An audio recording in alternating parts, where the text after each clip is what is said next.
আপা এমনিতে আপা আপনি আপা কিছু মনে করবেন না, আমি পরে মাঝখানে শুনছিলাম আপনার গাজিয়াবাদ থেকে আপা দিল্লিতে ট্রান্সফার করছে। আপা আপনি নিজের দিকে আপা খেয়াল রাখবেন আপা। জি আপা, এটা তো নিউজ তো আপা দেখেন না আপা।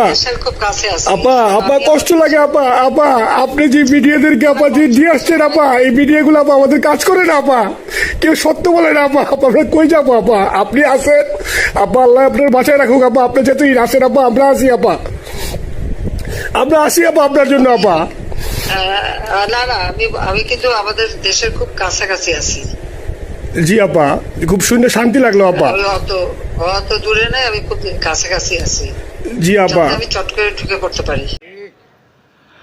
আল্লাহ তাআলা পরিষ্কার করে দিয়েছেন কোরআনে, আম হাসিবতুম আন তাদখুলুল জান্নাতা ওয়ালাম্মা ইয়াতিকুম মাসালুল লাযীনা খালাউ মিন ক্বাবলিকুম মাসসাতহুমুল বাসাউ ওয়াদ-দাররাউ ওয়া যুলজিলু হাত্তা ইয়াকুলার রাসূলু ওয়াল লাযীনা আমানু মাআহু মাতা নাসরুল্লাহ। তোমরা কি মনে করেছো এমনি জান্নাতে ঢুকে পড়বে? চট করে ঢুকে পড়ে না। তোমরাও কি জান্নাতে চট করে ঢুকে পড়বা? চট করে ঢুকে পড়বা? পড়ো।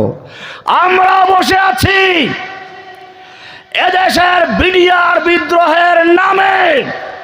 তুমি যতগুলো সেনা অফিসারকে হত্যা করেছ তার বিচার করে তোমাকে ফাঁসির মঞ্চে ঝুলাবার জন্য আমরা অপেক্ষায় আছি। তুমি চট করে তাড়াতাড়ি চলে আসো।